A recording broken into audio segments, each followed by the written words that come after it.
Hujambo kwa mara nyingine tena mtazamaji wa Zone Media, ni kukaribishe tujuzane yale ambayo yanajiri katika uga wa kimataifa, ambapo hapa nina taarifa moja kwa moja kutokea nchini Iran. Wimbi jipya la hasira limeibuka nchini Irani baada ya kifo cha kijana wa miaka 22 Omid Sarlak, ambaye alionekana kwenye video akichoma picha ya kiongozi mkuu wa Iran Ayatollah Ali Khamenei.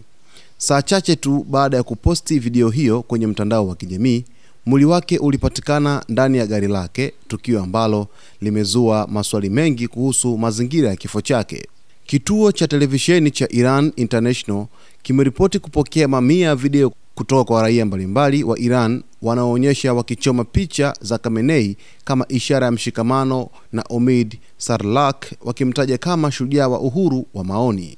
Katika video hizo ambazo sasa zimeenea kote kwenye mitandao ya kijamii, wananchi wanaonekana wakichoma picha za Khamenei wakiwa nyumbani, mitaani au maeneo ya wazi, huku wakipaza sauti za kulaani kila wanachokiita udikteta wa kidini unaoendeshwa na serikali ya Tehran.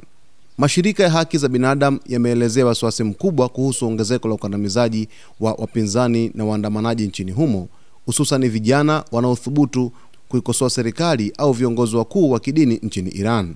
Kifo cha Omid Sarlak kimekuja wakati ambapo Iran bado haijapona kutokana na athari za maandamano makubwa yaliyotokea mwaka 2022 baada ya kifo cha Mahsa Amin, binti aliyefariki akiwa mikononi mwa polisi wa maadili kwa madai ya kuvaa hijab isiyofaa.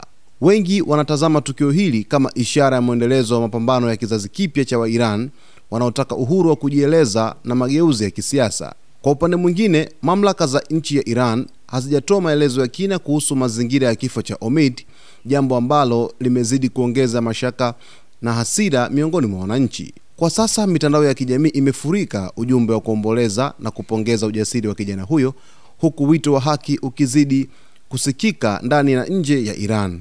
Tukio hili limekuwa ishara ya upinzani mkubwa dhidi ya utawala wa Khamenei, likionyesha wazi kwamba wimbi la mapambano kwa uhuru wa wananchi halijapoa bali limezidi kushika kasi.